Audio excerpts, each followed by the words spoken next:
super. Alors, moi, la première question que j'aimerais te poser, c'est de nous présenter un peu qui tu es, pour que tout le monde puisse connaître un peu à qui on parle. D'accord, pas de souci. Alors moi, c'est Saifuddin Samani. Je suis né en 1995. Euh, la promotion est Erwin, Presnel, tout ça. Euh, j'ai commencé à jouer, j'ai commencé le football un peu dans le 78 à Chanteloup-les-Vignes. Ensuite, D'accord. je suis parti très tôt de Chanteloup-les-Vignes pour rejoindre les poussins en première année du PSG. J'ai commencé en D'accord. section amateur. Mhm. Euh, Ensuite, j'ai continué, je suis rentré en préformation. Mhm. Puis j'ai continué la préformation jusqu'à U15. Ensuite, pour des raisons de choix, je suis, je suis parti du PSG pour rejoindre Le Mans. Et après, j'ai signé 3 ans au Mans, un contrat d'aspirant. Ouais. Puis à la fin de ce contrat, il s'est trouvé que Le Mans, ils avaient des Des problèmes problèmes au niveau, voilà, financiers. des problèmes financiers. Mhm. Et puis après, je me suis retrouvé libre à la fin de ces 3 ans. Puis j'ai atterri à Lyon. D'accord. Donc, alors, donc à un moment, donc, tu étais donc au PSG, donc tu m'as dit jusqu'en U15, hein. Oui, c'est ça, Donc, exactement. t'as dû partir, c'était un problème de niveau, c'était quoi le souci en fait? Non, c'était c'était pas du tout un problème de niveau. Parce que niveau footballistiquement, j'étais quand même, dans ma génération, je me trouvais souvent surclassé avec Herville et Franck Bombo. Donc, c'était pas un problème de niveau, c'était, euh, c'était plutôt par rapport à moi. En dehors D'ac- du terrain, ça suivait pas, quoi. D'accord, quand tu parles d'Erwin en Blanda, hein. D'accord. Ouais, Ah, exactement. d'accord, donc c'est la même promotion. D'accord, ok. Ouais. Et donc ton passage au Mans, qu'est-ce que tu en retiens? 3 ans, donc tu es resté au Mans. Ouais, je suis resté 3 ans là-bas. Mhm. Euh, ça s'est très bien passé. Mhm. À la fin de mes 3 ans, la première année quand j'ai signé, à la fin de mes 3 ans, il me promettait un contrat élite par la suite. Puis, D'accord. puis ça s'est pas fait, comme je vous ai dit, ils sont tombés en crise financièrement, puis ça a pas pu se faire. J'ai connu des hauts et des bas. Ma, Ma deuxième année, j'ai connu beaucoup de problèmes. Je me suis gravement blessé. Ça m'a arrêté longtemps. J'ai dû arrêter au moins 8 mois. Mhm. Et ça m'a freiné sur ma lancée, quoi. D'accord, ok. Alors, c'est vrai que on ne comprend pas toujours en fait le parcours des jeunes quand ils commencent le football. Ouais, Et donc souvent, d'ailleurs, bon, j'ai parmi mes connaissances quelqu'un qui a essayé et qui lui n'a pas été retenu. D'ailleurs, il était passé aussi au Mans notamment. Et donc finalement, c'est quand même pas facile d'être retenu, hein, par un club. par exemple, Ouais. ouais, c'est pas facile parce que à la base, quand tu vas dans un nouveau club et que t'es nouveau, ils s'attendent pas à un joueur moyen. Ils veulent un joueur au top qui est largement au-dessus de ceux qu'ils ont et qu'ils ont formé depuis tout petit, quoi. Donc, Mhm. quand tu vas en essai, faut vraiment que tu sois 2 fois plus fort que les autres, ou que tu fasses 2 fois plus que les autres pour, pour être gardé, quoi. Donc il y a une grosse pression en fait, hein, sur les jeunes. Ouais, personnellement, ouais, je pense. Surtout, ouais, c'est, il y a une grosse pression quand tu pars dans un nouveau club en essai où tu connais pas vraiment l'environnement, ni, ni les entraîneurs. Et les gens, ils s'attendent pas, comme je l'ai dit, ils s'attendent pas à avoir du moyen. Surtout quand tu sors du pays. Ils s'attendent pas à D'accord. avoir du moyen. Ils s'attendent à avoir deux fois plus que les joueurs qu'ils ont, quoi. Et les coachs, en général, ils demandent beaucoup, ils sont durs. Ouais. Au moins, Non? Donc, peut-être plus qu'au PSG, alors. euh, entre le Mans et le PSG, Ouais. les coachs, comment ils sont? Ouais, ouais, ouais. Ouais. Au Mans, bah, non, je pense que c'est le PSG, c'est le PSG. Le PSG a trop d'exigences. D'accord. Ok. Et donc, donc, on va parler maintenant du championnat en général. Je suppose que tu suis un petit peu ce qui se passe en ce moment. Je suis quoi? Je suppose que tu suis le football en général. Donc, Oui. le PSG, qu'est-ce que tu en penses de ce PSG nouvelle génération? Bah, c'est un PSG nouveau, un PSG qui voit plus grand, qui fait rêver, hein. Il pratique du bon football.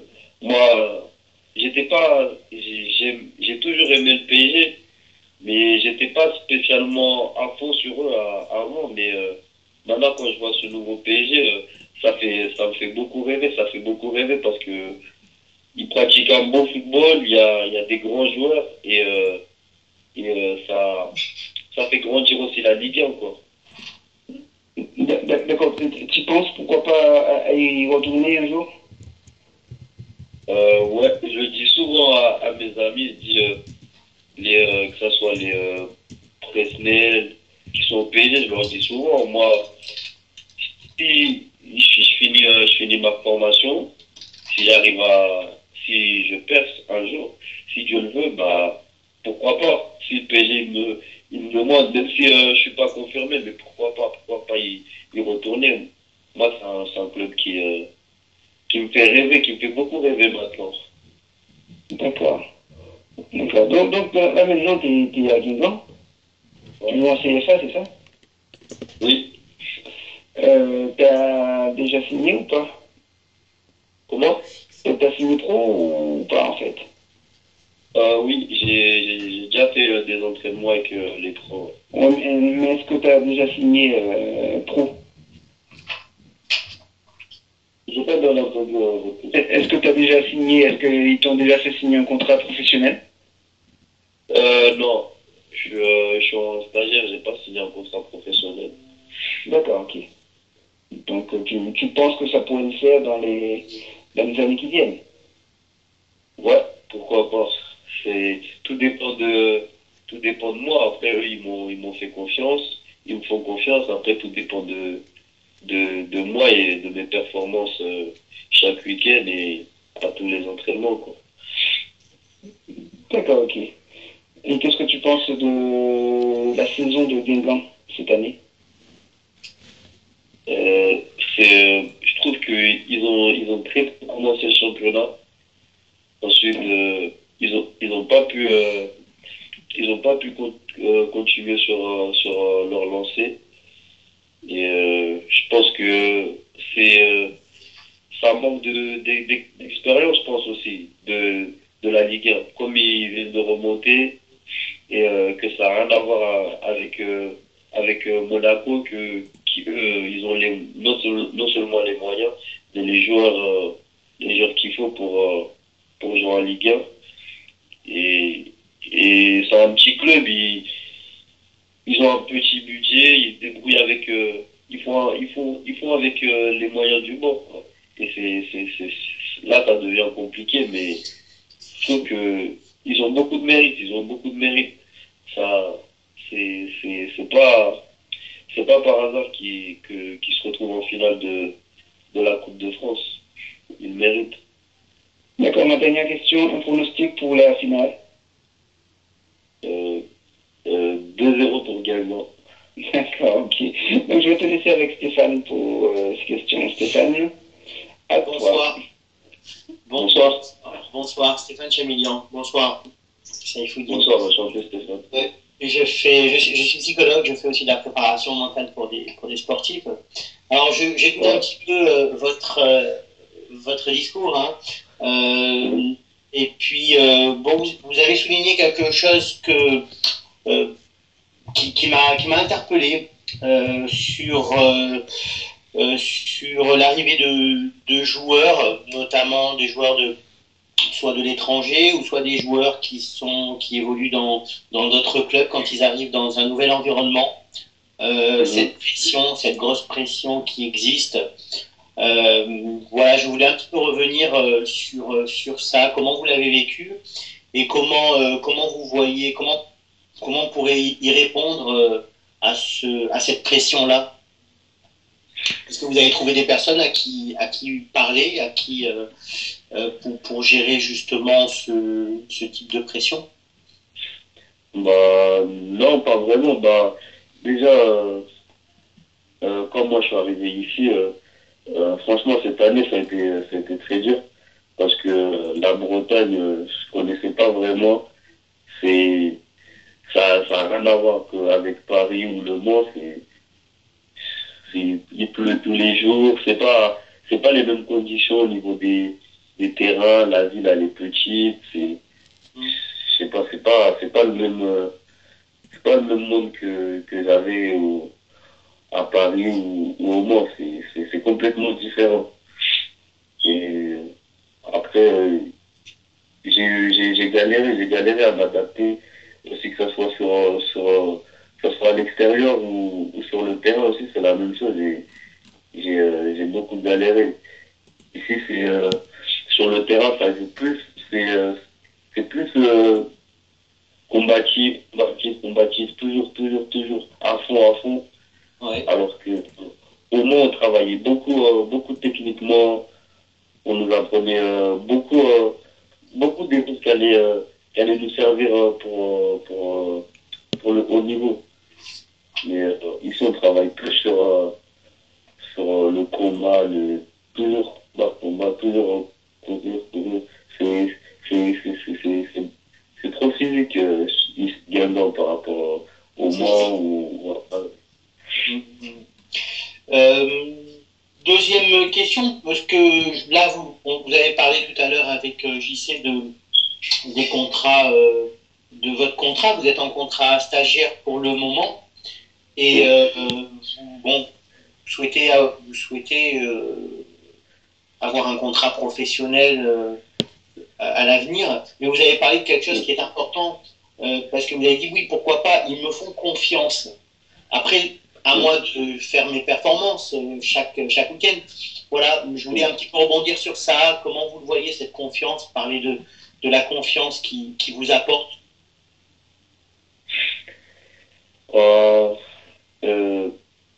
Cette confiance, c'est déjà le fait de m'avoir tout de suite contacté et puis c'est signé ici, c'était déjà une marque de reconnaissance. Puis après, quand je suis arrivé, je vais pas vous cacher, mais mes premiers mois ont été ça s'est très bien passé. Puis après, quand on est arrivé en fin d'année 2013, ça allait plus. Mais pourtant, ils m'ont toujours parlé, ils m'ont toujours suivi. Il y a un certain suivi, quoi. Ils me disent ce qui va, ce qui va pas, sur quoi je dois travailler. Et ça, on a un coach en CFA, c'est un coach qui est facile à parler. Il est proche avec ses joueurs, ça fait que souvent il me parlait aux entraînements sur ce que je dois travailler. faut discuter, pourquoi pas pour la suite, que c'est c'est derrière aussi, avec que ce soit avec les agents aussi, qui ils parlent ensemble, puis après ils en parlent. Et je sais que ils m'apprécient beaucoup dans le club et ils me font confiance. Après. Comme j'ai dit, ça va. Et en même temps, vous êtes soutenu dans la parole, puisque c'est facile pour vous d'aller parler à votre coach. Et ça, c'est important, je pense aussi, de se sentir écouté, entendu. Ouais, voilà, c'est plus facile comme ça que d'avoir un coach qui est, certes, qui soit strict, mais un coach qui est pas ouvert à ses joueurs, c'est assez compliqué. Parce que des fois, tu penses mériter, par exemple, de jouer, mais pour le coach, non. Mais il t'explique pas pourquoi. Ouais. Et souvent, il n'y a pas que moi, ça arrive à plein de joueurs, j'en suis sûr. Ils disent ça et souvent après, ça bloque. Tu sais pas, est-ce que je dois aller le parler, est-ce que je dois pas aller le parler. Puis après, au final, tu fais n'importe quoi aux entraînements et puis après, on te zappe. Hein. Oui, c'est sûr. Mais c'est pour ça, moi, pas que pour vous, pour d'autres athlètes qui pourraient là aussi nous entendre, et puis par le métier que moi je fais, d'inviter les athlètes à parler, à verbaliser ce qu'ils ressentent, surtout que ce soit après des défaites ou des victoires, peu importe. Mais c'est très important de trouver par un membre du staff, que ce soit le coach ou quelqu'un autour du staff, quelqu'un à qui parler. Quelqu'un à qui parler. Oui, oui, c'est très important. Moi, bon, j'ai un petit peu terminé sur les questions que je voulais vous poser. Peut-être une dernière. Comment vous voyez la suite de la poursuite pour votre carrière? Qu'est-ce qu'on peut vous souhaiter? Comment vous voyez la suite de votre carrière, Monsieur Chanel? Bah, déjà, là, on arrive en fin d'année, ça va. Je me suis bien débrouillé cette année, Ouais. qui fut une année pour moi, de découverte plus qu'autre chose. Puis l'année prochaine, je vais essayer de confirmer et être toujours avec le groupe professionnel, histoire de mieux progresser. Et en fin d'année, pourquoi pas un contrat pro. Ouais. Si tout se passe bien, pourquoi pas. Ben ce que vous dites là, c'est important. Je pense qu'il y a l'objectif donc du contrat pro, mais ça va passer par ce qu'on appelle fixer des objectifs. Un premier objectif, c'est de pouvoir multiplier les entraînements avec le groupe professionnel, parce que c'est au contact de groupe professionnel qu'on apprend très vite. On le voit même au Paris Saint-Germain. Je pense que des joueurs comme Thiago Silva ont beaucoup apporté à des Sylvain Armand, à des Christophe Jallet. Bien sûr. Pareil pour vous. Bien sûr, c'est plus tu côtoies des joueurs plus forts et qui ont plus d'expérience, qui peuvent beaucoup t'apprendre et plus tu progresses. C'est comme ça, hein. C'est comme ça que ça marche. Ouais, ben donc voilà, oui, multiplier ses entraînements avec le groupe professionnel. Ouais, Ouais, dans un premier temps, d'être au contact, en lien avec le groupe professionnel, oui. Et puis ensuite, très bien pour ma part. Moi, je vous souhaite. Qu'est-ce que je peux vous souhaiter? Le meilleur. Tout à fait, bon, on peut lui souhaiter le meilleur pour la suite de sa carrière. Moi, j'ai quelques petites questions basiques qu'on peut poser aussi. Quel est ton club préféré en France déjà et en Europe? Bah, mon club préféré en France, bah, c'est le PSG. Et en Europe, c'est la Juventus. Depuis tout petit, la Juventus. D'accord. Et ton joueur préféré, on va aussi faire dans le championnat français, et après européen, et après mondialement. C'est quoi tes joueurs préférés en fait? Bah, mon joueur préféré en France, c'est Lucas, parce que c'est un peu le même style de jeu. Et, en Europe, c'est Luis Suarez. Mhm. Et mondialement, c'est Ronaldo, pas Cristiano Ronaldo, mais l'autre Ronaldo, le Brésilien. D'accord. Ensuite, un peu, quel est ton geste technique le meilleur pour toi un geste technique que tu aimes en fait? Bah, c'est la virgule. D'accord. Et ton plus beau souvenir, pour l'instant, on peut dire dans le football? Mon plus beau souvenir dans le football, Ouais, pour l'instant, sur comme on dit, sur ta jeune carrière. euh, c'était c'était au PSG en Benjamin deuxième année quand on a gagné le tournoi à Arousa Football en Espagne. D'accord. Et bien entendu, ton plus mauvais souvenir? Mon plus mauvais souvenir, c'était ma deuxième année au Mans, quand il devait y avoir les championnats d'Europe avec l'équipe de France U17. Et je devais les faire. Et puis, je me suis. C'est cette année-là que je me suis blessé pendant longtemps. D'accord. Et ton plus beau but que tu aies marqué en compétition, pour toi, c'était quel match et si tu peux en parler? C'était quel match? C'était au début d'année, en match amical. Bah, c'est une percée que je fais tout seul et que je marque tout seul. D'accord. Et quelles sont, pardon, tes principales qualités footballistiques pour toi, hein, pour toi? Bah, déjà, la vitesse et la technique. Et ouais, la vitesse et la technique. Et, Et tes défauts, en fait, que tu penses aussi.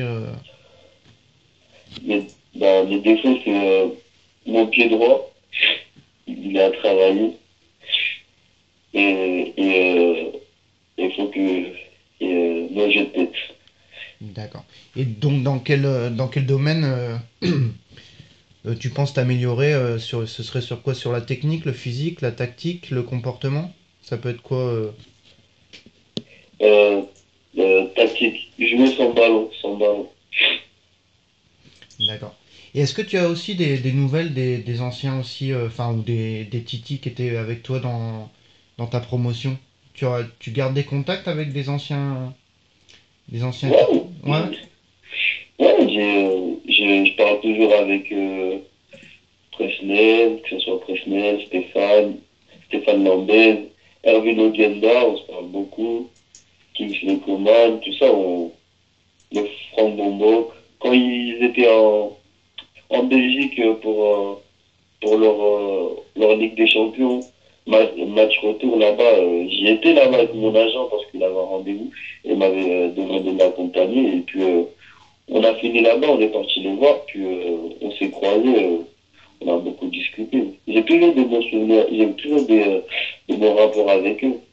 D'accord. On va parler, si tu veux, un petit peu du Paris Saint-Germain actuel, hein, si ça te dérange pas. Ça te... Non, non, ça me dérange pas.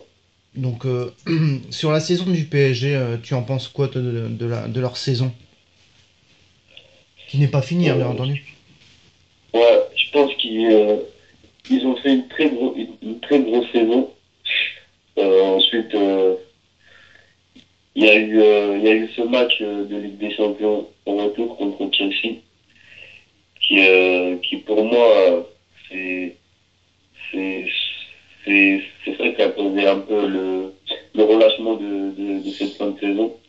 Parce que ils se sont bien battus à l'aller, ils ont fait un très gros match. Ils pensaient qu'au retour, ils allaient confirmer leur victoire et passer et passer les demi-finales que ça s'est pas passé ainsi. Et je pense que c'est ça qui a fait que il y a du relâchement, ils ont enchaîné les matchs nuls, les défaites. Puis donc, je trouve que sans Zlatan, il manque du caractère. Ça, c'est flagrant, c'est flagrant. Donc pour toi, peut-être l'élimination contre Chelsea est due à l'absence d'Ibra ou peut-être l'entraîneur. Toi, c'est pourquoi c'est. Toi, tu penses quoi, l'absence d'Ibra? Moi, je dis que c'est l'absence d'Ibrahimovic parce que représente pratiquement tous les deux Parisiens de cette année et c'est c'est le leader de l'attaque, même de l'équipe, je pense. Donc, comme il n'était pas là, ça s'est bien remarqué. Déjà devant, le ballon, ils n'arrivaient pas à bien le garder. Et, la défense de Chelsea, ils l'ont bien senti. Ça fait qu'ils sortaient plus. Et, et voilà. Mhm. Et que Mais c'est vrai que Vas-y. c'est vrai ce que dit, je rebondis un peu sur ce qu'il dit, parce que souvent il y a un joueur, même s'il n'est pas transcendant, il arrive avec son style, avec son aura, à transcender les autres joueurs, et c'est un petit peu le cas. Bien sûr, bien sûr. C'est un peu le cas. C'est ça, exactement. Et on va parler un peu aussi de Laurent Blanc, hein, l'entraîneur actuel du Paris Saint-Germain. Et qu'est-ce que tu en penses de Laurent Blanc? Franchement, c'est un très bon entraîneur. Je trouve que quand il a signé, il est arrivé par la petite porte. Et c'était pas le premier choix quoi du président, c'était pas le premier choix. Il est arrivé par la petite porte. Il s'est fait tout petit. Il a construit une équipe que je trouve que quand c'était Ancelotti qui l'a dirigé, elle jouait pas spécialement bien. Elle régalait pas vraiment et il a construit une équipe qui joue ensemble, qui vivent le football. Moi, quand je les vois jouer, ça me donne envie d'aller au niveau. Et je trouve qu'il a fait du bon travail.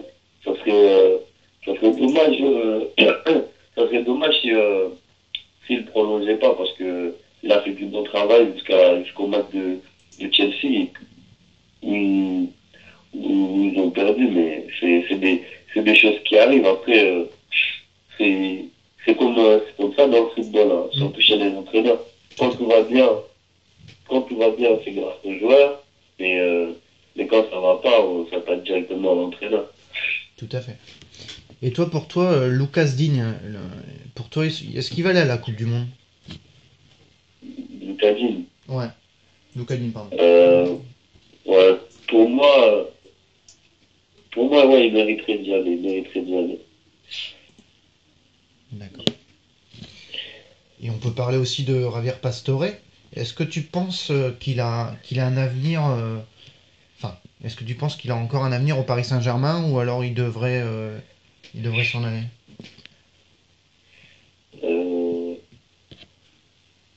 Oui et non. Il dit oui parce que Pastore, il a beaucoup de talent, beaucoup de potentiel. Et on l'a vu, que ce soit cette année ou l'année dernière.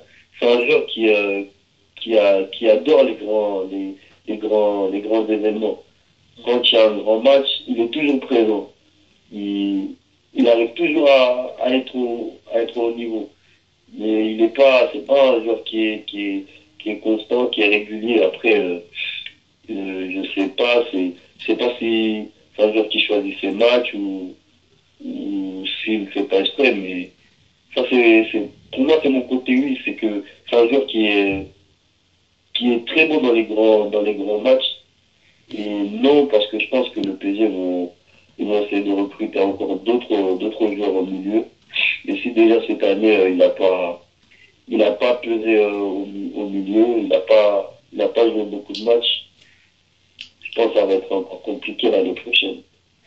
Ouais, moi, je pense que sur ce joueur, je pense aussi que son style de jeu est quand même particulier avec des joueurs comme Ibra qui décrochent beaucoup. C'est pas toujours évident aussi pour lui de trouver sa place. Ouais, Et puis, son jeu nécessite beaucoup d'être en relation avec les autres parce que il a besoin que devant, il ait des joueurs qui fassent des appels, il y ait des joueurs qui convertissent aussi ses actions. Et c'est un joueur qui est du meilleur, mais par moments, c'est vrai qu'il dès qu'il voit que autour de lui ça bouge moins, alors il baisse les bras. C'est pas un leader, ça c'est sûr. C'est pas quelqu'un qui prend le jeu à son compte. Par contre, il a énormément. Il a beaucoup. Sur son toucher de balle, hein, surtout. Moi, j'invite beaucoup de footballeurs qui jouent un peu ce poste-là, hein, de meneur, sur ses gestes. Moi, je trouve qu'il a de très beaux gestes. Il a une souplesse aussi et dans les pieds, dans les chevilles. Ouais. Il est élégant aussi. Il est élégant. C'est un joueur élégant. D'accord. Donc, peut-être une dernière question ou tu n'as plus de questions du tout, Stéphane, non plus? Non. Moi, ce que je voulais juste dire, c'est voilà, je souhaite aller en avant se maintenir. Voilà, la victoire contre Valenciennes a fait du bien, je pense. Ça fait beaucoup de bien. Ouais, donc voilà, continuer là-dessus sur cette rencontre positive, hein, qui apporte du bien pour que je pense que c'est une victoire qui doit en appeler d'autres pour l'objectif de maintien, et ça sera important aussi pour vous, pour votre carrière actuelle, puisque vous êtes joueur de l'En-Avant Guingamp. Voilà. Tout à fait. Et puis on peut encore te remercier d'être passé aussi sur la web radio Ville Lumière, hein. C'est très gentil de ta part, parce que et tu peux faire de la pub à tes collègues aussi, il n'y a pas de problème.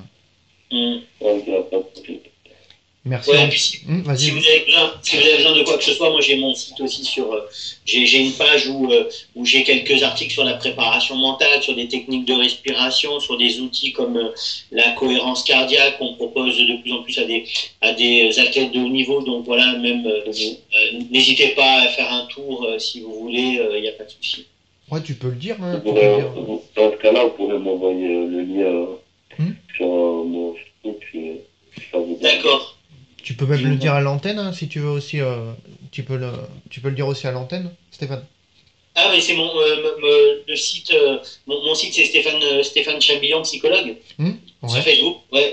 Mais j'ai quelques vidéos, j'ai quelques outils aussi. Je travaille beaucoup avec de la cohérence cardiaque, des techniques de respiration, de sophrologie, des choses comme ça. Et la cohérence cardiaque, c'est un outil qui se pratique de plus en plus, hein, dans les